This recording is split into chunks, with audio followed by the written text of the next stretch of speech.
미국과 이란 전쟁이 개전 106일 만에 사실상 종료됐습니다. 세계 에너지 물동량의 20%가 지나는 호르무즈 해협도 개방됩니다. 양국은 오는 10 스위스에서 서명식을 가질 예정입니다.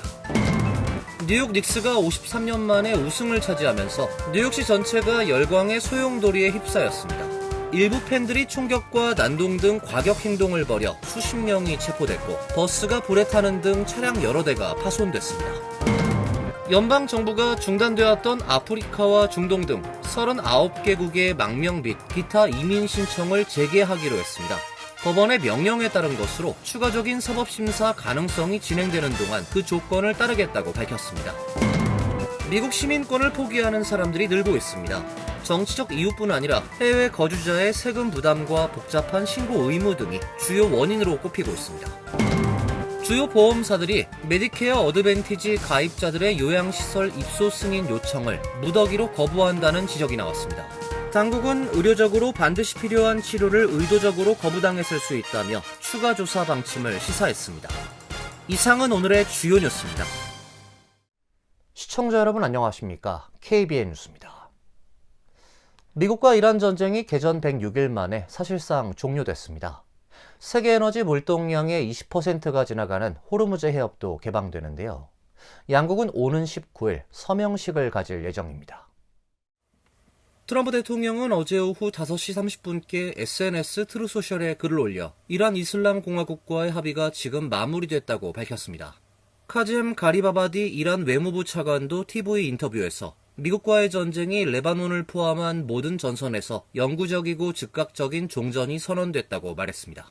양측의 협상을 중재해온 파키스탄의 셰바즈 샤리프 총리는 X를 통해 양측은 레바논을 포함한 모든 전선에서 군사작전의 즉각적이고 영구적인 종료를 선언했다며 합의 사실을 전했습니다. 이로써 미국과 이스라엘이 지난 2월 28일 이란을 전격 공습하면서 시작된 중동의 전쟁이 이날부로 사실상 마침표를 찍었습니다. 양측이 지난 4월 8일 휴전에 들어가며 협상을 벌인 지 2달여 만입니다. 이란 및 파키스탄 발표에 따르면 종전 서명식은 오는 19일 스위스에서 열립니다.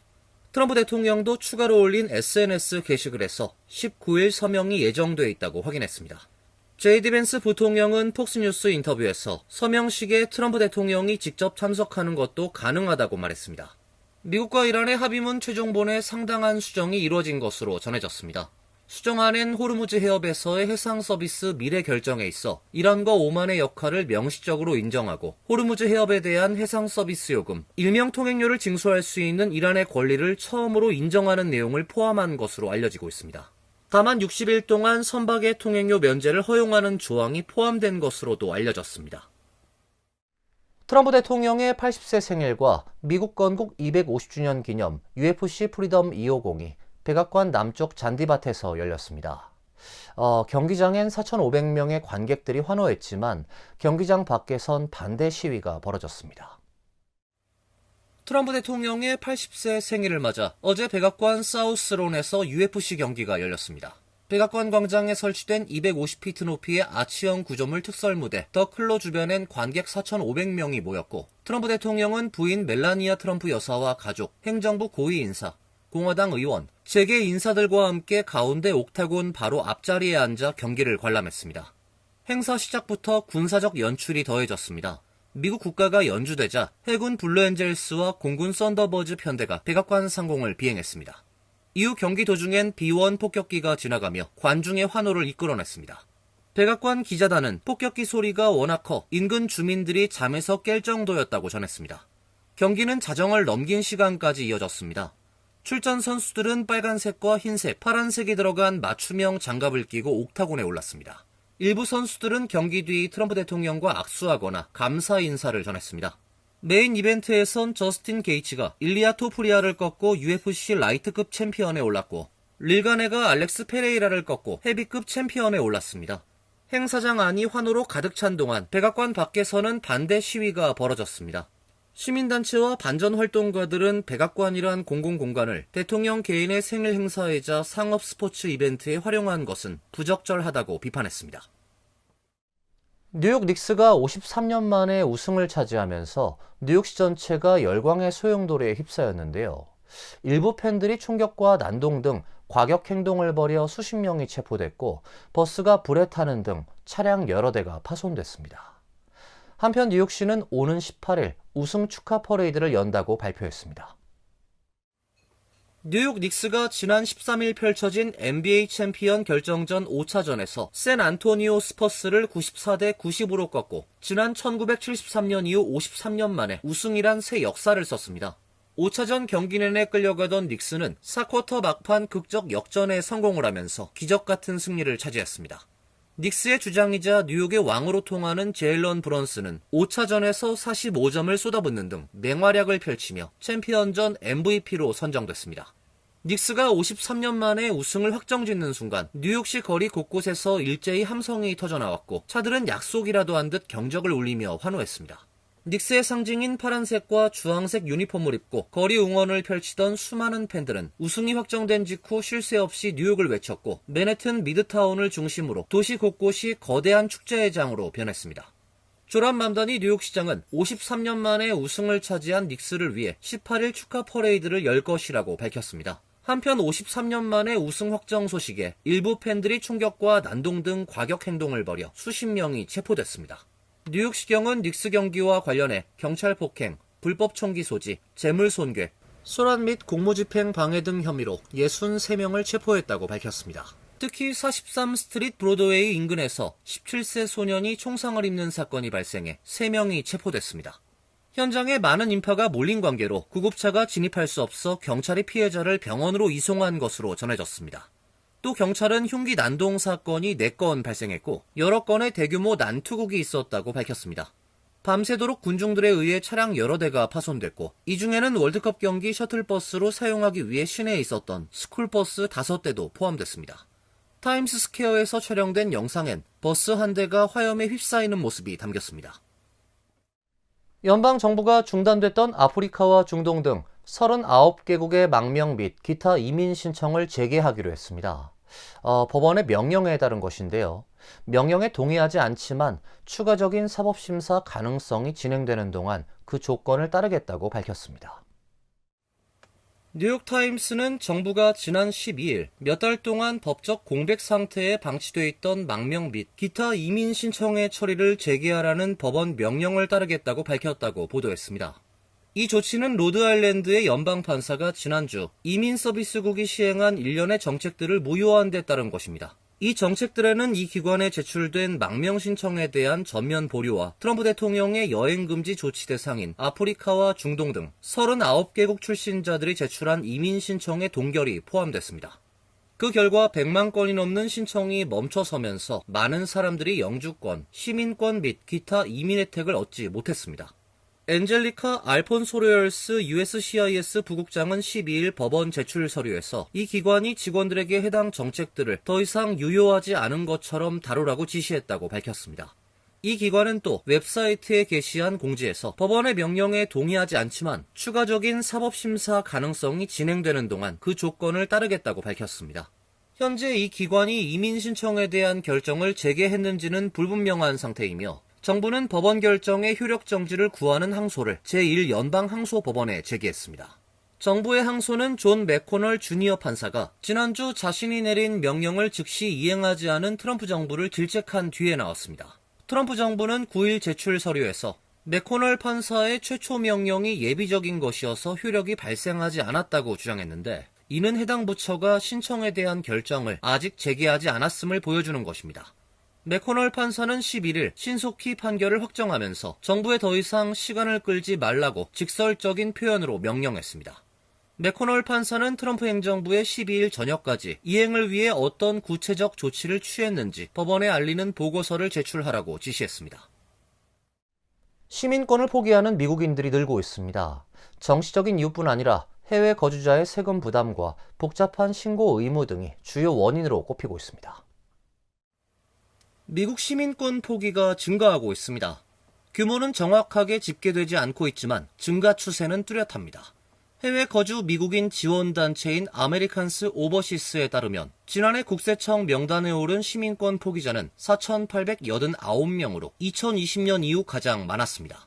단체는 올해 관련 문의가 크게 늘어났으며 앞으로도 증가세가 이어질 것으로 전망했습니다. 전문가들은 정치적인 이유보다 세금 문제가 더 큰 영향을 미친다고 분석했습니다. 미국은 시민이 해외에 거주하더라도 전 세계 소득에 대해 세금 신고 의무를 부과하고 있습니다. 특히 2010년 제정된 해외 금융계좌 신고법은 해외 거주 미국인들에게 큰 부담으로 작용하고 있습니다. 유럽에선 이른바 우연한 미국인 문제도 불거지고 있습니다. 미국에서 태어났거나 미국인 부모로 인해 자동으로 시민권을 취득한 사람들 가운데 상당수는 미국에서 생활한 적도 없지만 미국 세법 적용 대상이 됩니다. 일부 유럽 금융기관들은 해외 금융계좌 신고법 규정을 이유로 이들의 계좌 개설이나 대출을 꺼리고 있어 불만이 커지고 있습니다. 시민권 포기는 간단한 절차가 아닙니다. 시민권을 포기하기 위해선 다른 국가의 시민권이나 영주권 등 합법적 체류 자격을 보유해야 하며 최근 5년간의 세금 신고를 모두 완료해야 합니다. 자산이 200만 달러를 넘는 경우에는 별도의 출국세가 적용될 수도 있습니다.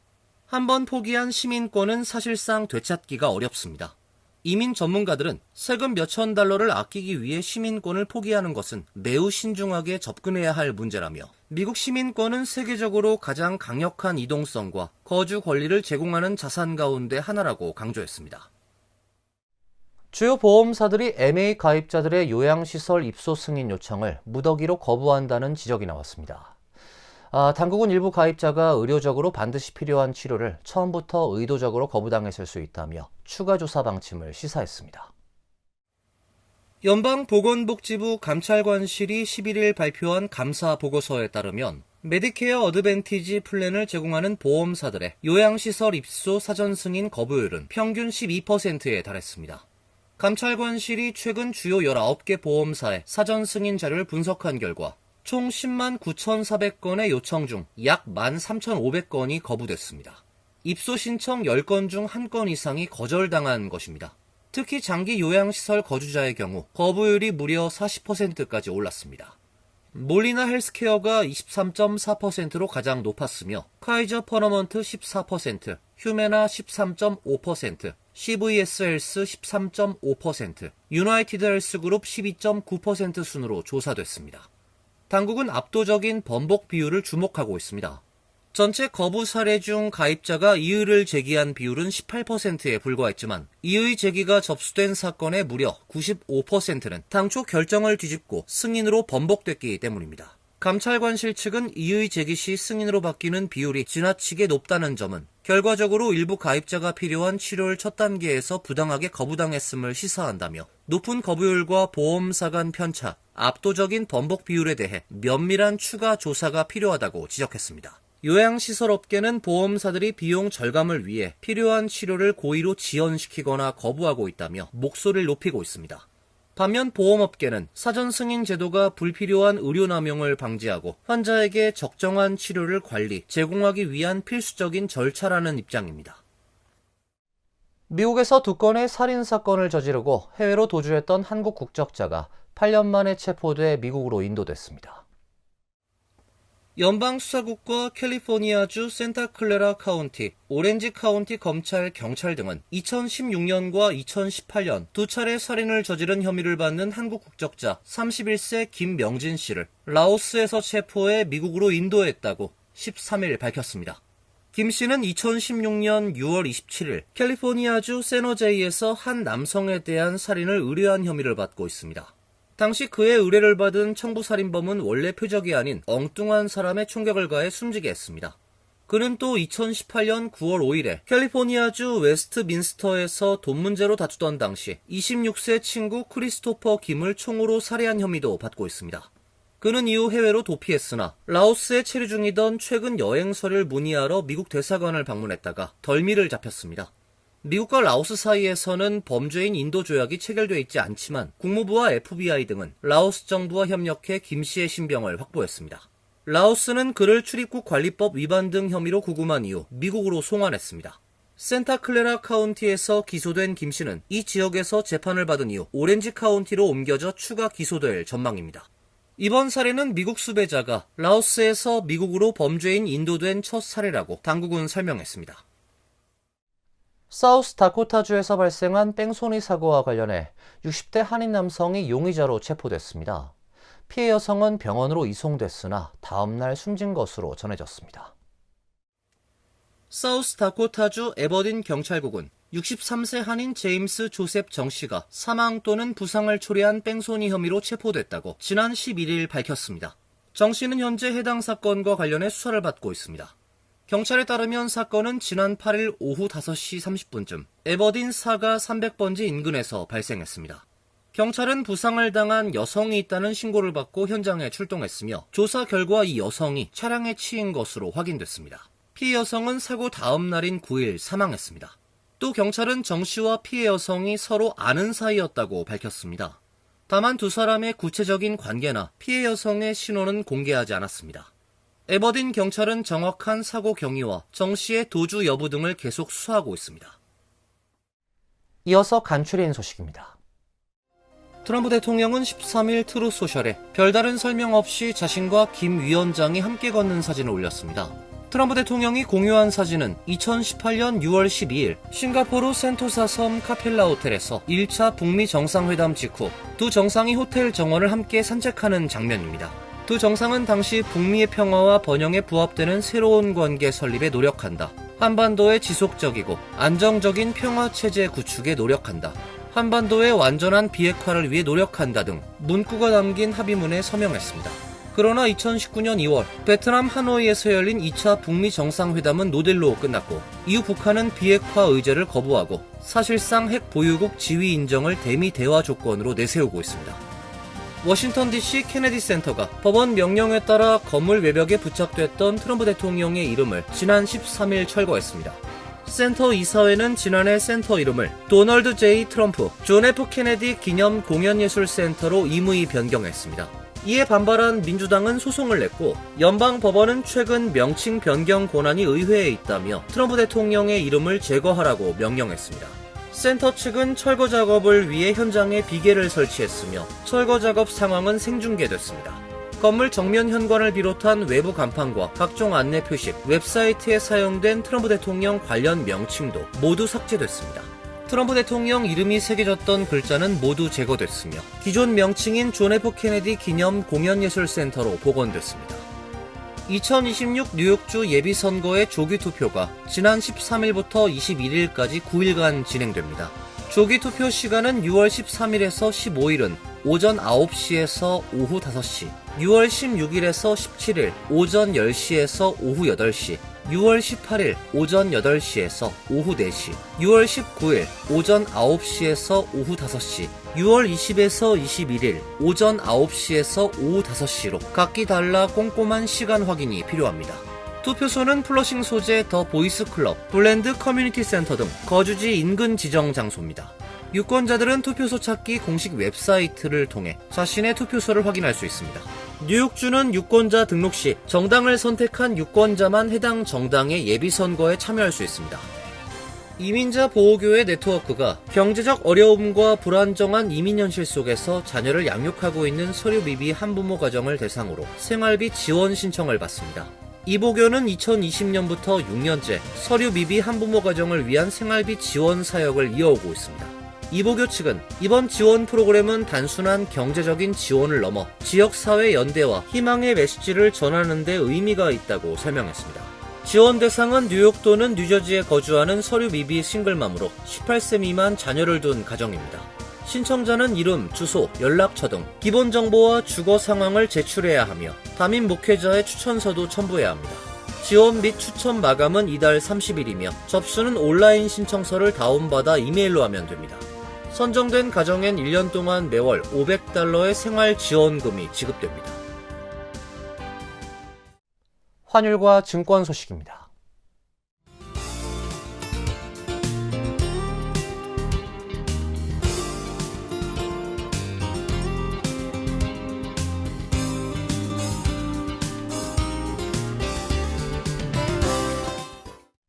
이어서 날씨입니다. 내일은 맑고 화창한 날씨가 예보되어 있습니다. 낮 최고 기온 78도, 섭씨 26도, 밤 최저 기온 61도, 섭씨 16도로 예상됩니다.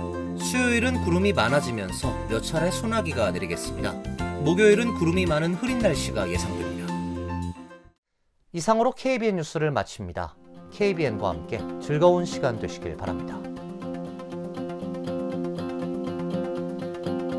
위 동부 최대 한인방송 KBN이 제작하는 KBN 뉴스는 웹사이트 mykbn.com 그리고 유튜브와 페이스북에서 다시 보실 수 있습니다. 좋아요, 구독, 알림 설정은 뉴스 제작에 큰 도움이 됩니다.